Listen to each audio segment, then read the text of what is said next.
Okay.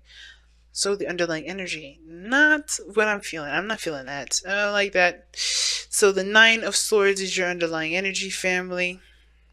That talks about stress, anxiety, not sleeping very well. Oh, the King of Wands underneath here. Y'all stressed about a King of Wands, male or female. Doesn't have to be anyone, any gender specific.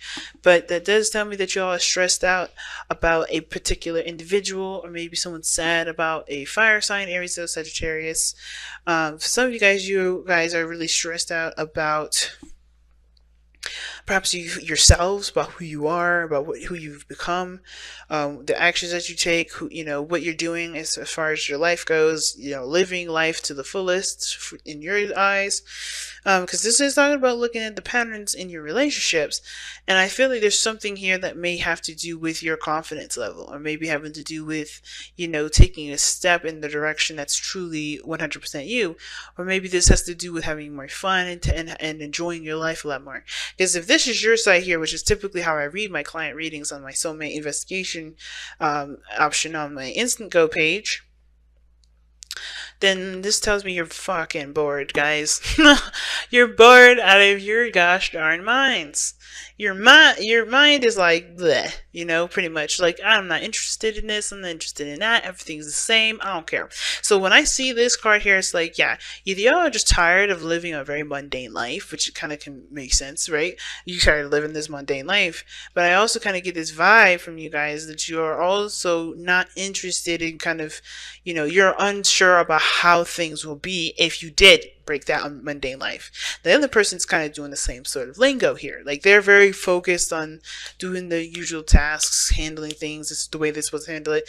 They're moving very slowly. They're also taking their time with situations. But I kind of get this feeling that this person is, looking to, I think it's weird. They see this relationship as something of great value, which is why it needs to take a very slow time for them, if that makes sense. They're taking their time, they're taking it slow because they see the great value in it. They don't want to rush it, they don't want to push it, because they understand that, or maybe they feel, not understand, but they feel that this relationship deserves the time that it needs for it to be be as strong as it needs to be. And you're like, where are you getting that from? Well, take a look at where they're coming from, which is this Eight of Pentacles here, as the reason as to why they think the way they think. The reason why they think the way they think or act the way they act is because the Eight of Pentacles, they think that they're putting in great work. They think they're putting in hard, diligent work, and they think they're really putting in their elbow grease into this situation, right? I think they also understand that there is a need for work to be done here, because as a matter of fact, if they think they're doing it, then it's like, okay, where? Because they're waiting. Now, this three of Wands in the present moment, right, or how they're showing themselves in the physical world, in the physical plane here, because we got mental, physical, and spiritual here. How they're showing themselves physically, their actions, their behavior, their ego, they're waiting on something. They're expecting on expecting some return, expecting some sort of something to come back to them. Now, at the same time, it could be that they're preparing themselves for what's to come. So their mindset is already on, they're already like at work and just doing the things they need to do. And they're just waiting for the opportunity to present itself for them to do, to either offer something because they see something that they want, or they're just like they're waiting for whatever opportunity to open the door to whatever opportunity comes in and take charge on that. But you guys on this side, if this is you, Aquarius, y'all tired. You're just bored. You want some excitement. You want something new, something fresh. None of this old stuff. None of the stuff that you've been with. And because you've experienced some stuff, or you've experienced a lot, or you feel like you've been around the block, right? You kind of feel like, with all these options, what really is fun? And I think this is honestly not a bad card, the Seven of Cups, because it can influence ideas and new, dreams and fantasy. It doesn't, it's not a bad thing. Now, what I do see here is that for some of you guys, if you guys are really in tune to your intuition and you guys are tarot readers of your own, your own guidance system, whatever, which is awesome, and never downplaying that. Some of you guys may be having, it's not psychic attack dreams, but dreams where you are interacting in them. Like there's something in regards to interactive dreaming somewhere, or dreams where there's like where it's definitely affecting your either your day to day, your energy levels, what have you. Because you got here, the card for not really sleeping very well, and then you have the Seven of Cups, which is dreams anyways, fantasies.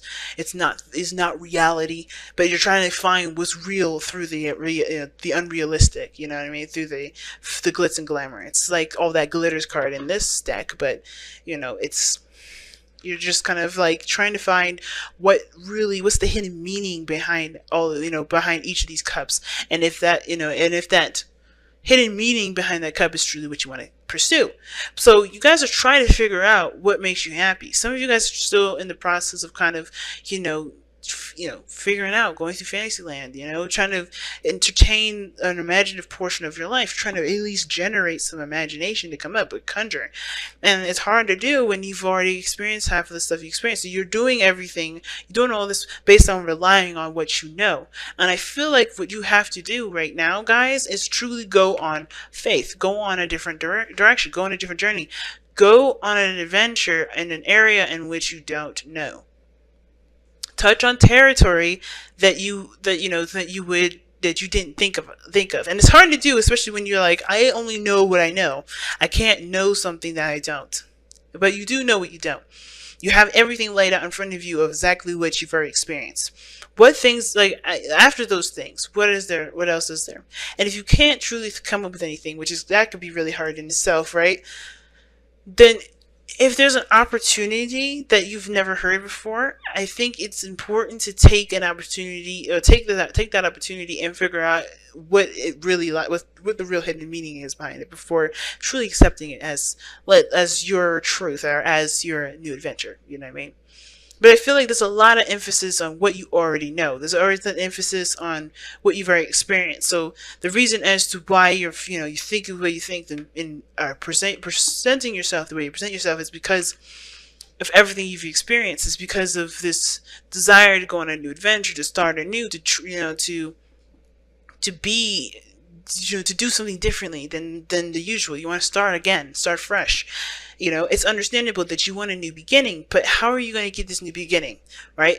It's like, what do you need to do? And it starts by what your patterns are, right? And I feel like ultimately your patterns and your behavior do need to change, not because you're doing something bad, but only because in order for you to start something new, it has to come from you first. It always does. And again, want to be 100% clear. Because I say that does not mean that you're doing anything wrong.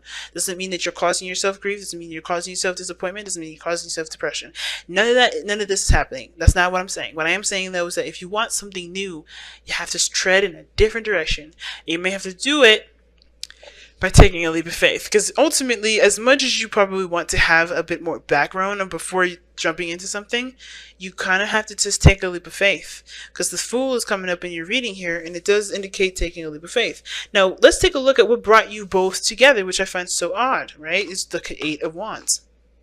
And why is it odd? Well, because it's talking about communication. And I don't really see a lot of communication. I see a lot of waiting. Now, if this is a relationship in regards to waiting on somebody to respond, this person's waiting, and you're waiting.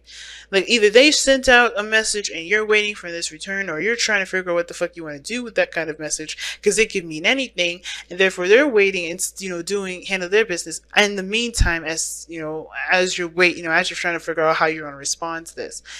But I feel like their message may be something that you feel you've already dealt with before. But I kind of have a feeling that this person may be doing, maybe different, or maybe handling something different, or maybe this is going to be the same time around. But I think for some of you guys are very much aware that this is going to be the same shit over again. So it's interesting that the way you guys meet has a lot to do with communication, instant messages, back and forth communication, or that the fact is that you guys met during a time where things were really picking up speed, where things were moving very fast, where there was a lot of progression in your life. But the challenges that you guys face is the Five of Cups. So The Five of Cups being that this is a challenge that you both face, like if you notice, the person is that person is looking at the Three Cups that you're looking at here, but this is spilt over. This is done. This in your mindset is still up. It's still something you experience, but this is done. This is gone. The challenge the challenge to me is weird because it doesn't feel like it's saying, yeah, the challenge is about moving on, moving forward from that.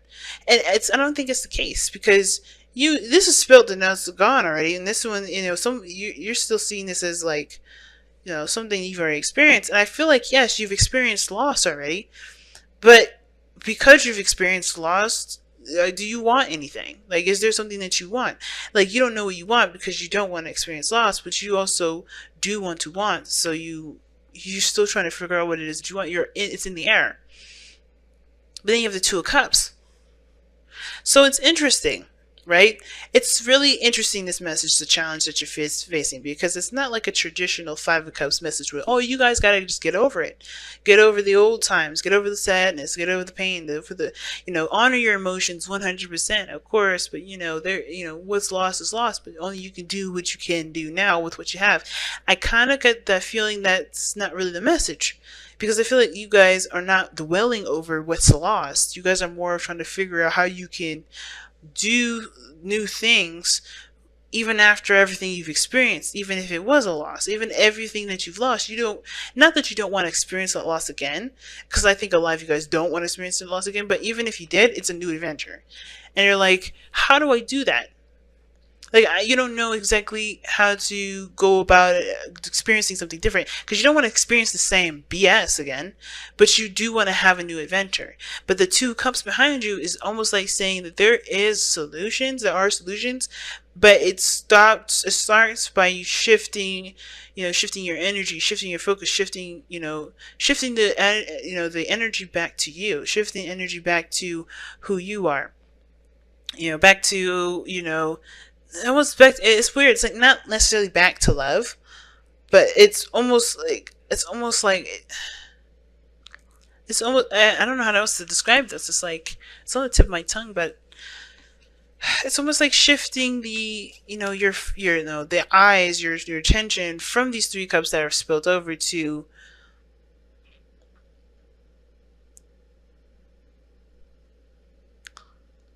yeah, it could be back to love, honestly. And I don't want to say that because I don't feel like that is really what it's trying to tell me. But with the Two of Cups being two people, I think starting new friendships, starting new, meeting new people, and doing so without the expectation.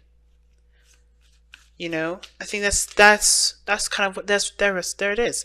It's love comes in all forms. You guys teach us that with Valentine's Day being in your time of year during Aquarius season. We learn unconditional love on Valentine's Day. We learn unconditional love the entire Aquarius season. But I feel like this is one of those things, right? I feel like you guys are trying to shift your focus towards new possibilities, new lives, new dreams, but it's hard to do when you don't have a crew, when you don't have friends, and you don't have people you can connect with. And I feel like in that sense, you kind of isolated yourself in a way. Like you've isolated yourself and you don't really know how to not isolate yourself and protect yourself at the same time. It's like you're kind of stuck between a rock and a hard place, or a hard place and a rock place, whatever. And it kind of feels like you guys want to protect yourself from whatever the situation was, but you also want to have new relationships, but you don't really want to do all the work that you've just done with that all over again. Like you got that lesson good and it's drilled in, but you don't really want to be by yourself either. You know what I mean? It's weird. I'm gonna pull one more for it. Yeah, Two of Pentacles. Juggling, trying to make a decision, a practical decision, and it feels like it could be about boundaries, man.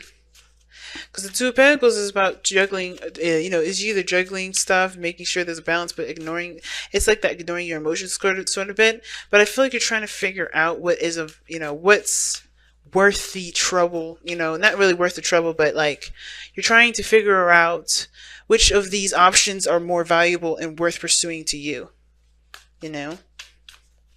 And that makes a lot of sense. Now, why does this person have the Eight of Pentacles as the reason? Wow, as the reason as to why that they're working so hard, or the reason why they have the Eight of Pentacles is the reason why they're presenting themselves as the Three of Wands and the Knight of Pentacles, and it's because of the Six of Cups. Yeah, they know that there's work that needs to be done with this connection. And I think you guys are just trying to move on. You all have totally different stories here. But you guys have very similar stuff going on. Both of you guys are like waiting for some sort of epiphany or something to come in and click. Something to just make sense. But I feel like the only way for things to make sense is if you change yourself to make sense, if that makes sense. To make whatever you're waiting for make sense, you have to be the person that adjusts to what needs to change to make the sense. Because look at the pattern in your relationships, and then everything here with this person is action oriented, and all of this over here for you guys, if this is you guys, if you resonate with this side at all, all emotion pretty much. Whoa. So let's take a look here and see what other advice or information we can get to kind of help tie this reading up. Regeneration. Wow, that's interesting. Because this is very similar to Judgment in the tarot, where, the situation may seem like, all is lost, there's not really much to recover. But then, the tree still, starts to bloom and starts to grow despite the volcano coming in and pretty much burning everything away, right? This is the life coming back from a situation that, you thought was dull, thought was over. And I feel like, so that's even more powerful, right? I think the thing is that you guys are bored and having a hard time figuring out how to start life again, because what had died is a piece of you that's gone with it, but you still have that fiery energy, you still have that passion, you still have that excitement. What we saw here with the King of Wands and the Nine of Swords, you are not the same person that started out with all this situation. Like, you've done the fool's journey millions of times, and you've gotten all those lessons, but you want to be that fool, but not that knows everything and doesn't have to kind of run into all those, crazy calamities again, right? The problem isn't the fact that you've experienced loss. It's like, how do you become the youthful, the youthful spirit that you are, that, how do you let yourself be who you are, and still, like, understand that everything still happens for, not understand everything happens for a reason, but still, like, pursue life as if you had no idea what was coming at all. How do you approach the situation in a very youthful way, but not be naive?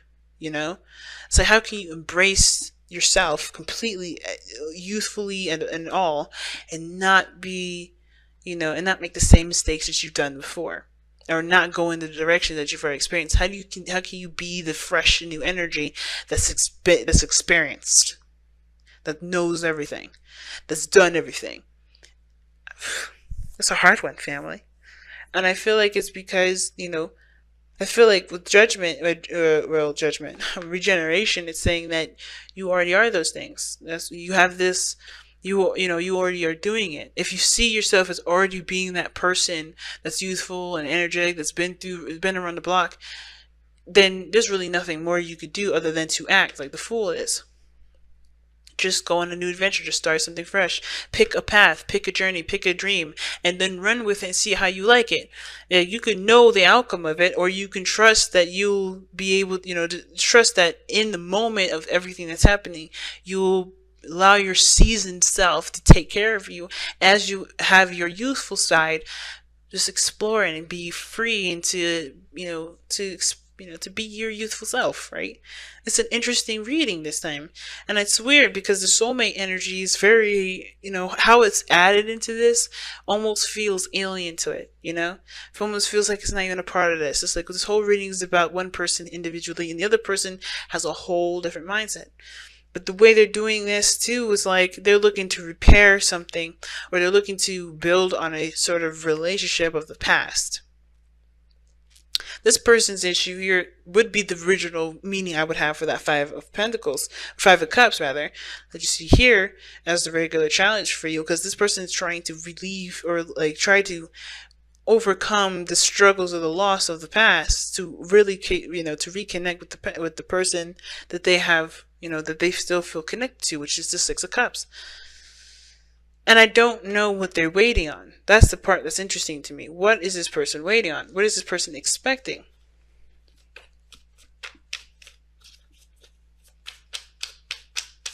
And what does that have to do with you? The Two of Cups. Holy crap. Soulmate card after soulmate card. Family, this is crazy. Six of Cups, Two of Cups, Five of Cups, even the Two of Cups is just right there. This person is dedicated to this relationship. They see themselves perhaps as younger, not very mature, but they also are very responsible in the sense of how they go, as far as their process goes.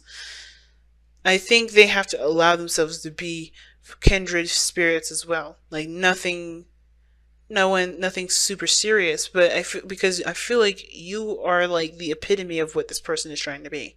Trying to be the young, youthful individual that has methods and strategies and a structure so firm, so strong that even a tornado could knock you down, right? You're so, like I said, seasoned, aware, experienced enough. You know what you need to know. But you also can be that relaxed, youthful self. And I feel like this person here is so uptight, which is where the stress is coming up here too, is because there's a piece of them that brought out that youthfulness, that childhood energy, that part of them that can be that carefree like you are. And like I said, if this is you, right, it could be the other person here. But this person here is like really working on the relationship. But what they're waiting on, and how this has to do with you, they're waiting on the Two of Cups because and how it has to do with you is because you're their Two of Cups. You're their soulmate. You are their soulmate, man. So they're waiting. Or they expect something to return. They expect you, either they expect you to return, or they expect some sort of opportunity to present themselves for there to be an opportunity for there to be some sort of reconnection.